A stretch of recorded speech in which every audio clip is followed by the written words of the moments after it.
지난 2월 19일 사상 최고치를 찍은 다음에 10.1% 급락해서 조정장에 진입을 했는데 펀드 스트레스에 따르면 이번 조정장 진입은 정확히 20거래일 만으로 역대 공동 5위입니다. 이렇게 빨리 10% 이상 떨어졌던 적이 2020년 뭐 이때는 뭐 당연하죠. 이때는 뭐 그냥 떨어졌죠. 그다음에 2018년, 1955년, 1950년, 1979년에 그런 일이 20일 만에 있었고요. 1997년에도 20일 만에 있었습니다. 그리고 지금 20일만. 그러니까 공동 5위인 거죠. 예. 이렇게 떨어졌을 때 그러면 어땠냐? 과거의 이 6번 사례는 어땠냐라고 봤더니요. 과거 6번 1개월을 따지면 한 번만 빼고 5번은 올랐고요. 3개월을 따지면 6번이 다 올랐습니다. 6개월도 6번 다 올랐고 12개월도 6번 다 올랐습니다. 그리고 3개월을 봤더니 이 평균적으로 8.2% 그리고 중간값은 9.1%나 올랐습니다. 예. 그러니까 굉장히 많이 급락하면 급등한다. 뭐 이런 얘기겠죠. 물론 무조건 다 이런 일이 과거가 맨날 그대로 반복되는 것은 아닙니다. 10% 떨어진 뒤에도 더 많이 떨어졌다가 이렇게 될 수도 있는 거예요. 뱅크 오브 아메리카에 따르면 1988년 이후에 10% 이상 조정이 15번 있었는데 이 중에 약세장, 즉 20% 이상 하락까지 가지 않고 회복된 경우가 11번, 즉 15번 중에 11번은 10%대에서 반등. 근데 4번은 이제 20% 약세장 이상으로 들어간 거죠. 그래서 결국 이렇게 약세장 가지 않고 했던 11번의 경우, 15번 중에 11번의 경우에는 평균 하락률이 14.3%.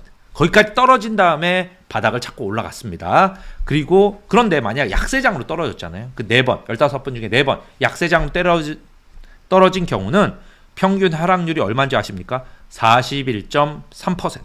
물론 이게 닷컴 버블 붕괴, 뭐 글로벌 금융위기, 팬데믹 이런 것들 초대형 위기들이 있었기 때문이지만 어쨌든 천당과 지옥 차이가 지금 장난이 아닌 겁니다. 지옥에 갈 확률이 훨씬 적긴 하지만 15번 중에 4번, 천당에 남을 확률이 15번 중에 11번이긴 하지만 그리고 그렇다면 14.3%니까 조금 더 떨어질 수는 있지만 어쨌든 뭐 바닥이 멀지 않은 거죠.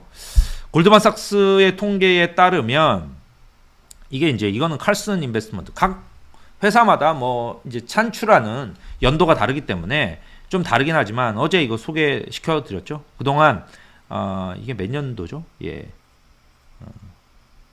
어쨌든 지난 48번의 이 10% 이상 이 조정에 있어서 12번은 20% 이상의 약세장으로 갔지만 나머지 그러니까 75%는 그냥 조정, 10%대에서 조정. 그러니까 20%까지 떨어지지 않고 조정받고 상승을 했다라고 분석을 했고요. 이건 골드만삭스 보고서인데요. 통계인데 과거 10% 조정이 발생했을 때를 봤더니 수익률의 경로가 결국은 경기 침체 여기에 따라 달랐다라는 겁니다. 1980년 이후에 발생한 21번의 10% 이상 조정을 봤더니 14번은 단기 조정으로 끝났지만 7번은 그렇지 않았는데 그 7번이 다 경기 침체 때문이었습니다. 즉 12개월 뒤에 조정이 시작되고 나서 12개월 뒤 수익률을 봤더니 침체를 피했을 때에는 11%가 올랐어요.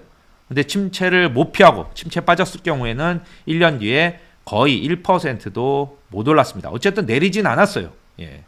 내리진 않았어요. 근데 그 사이에 1년 사이에 많이 떨어졌다가 이제 복구를 했다가라고 봐야겠죠. 이제 제자리로 1년 동안 만에 겨우 돌아왔다. 뭐 이런 얘기입니다. 그러니까 경기 침체 여부를 보는 게 굉장히 중요한데요. 월간 아직까지는 경기 침체를 배제하고 있습니다. 웰스파고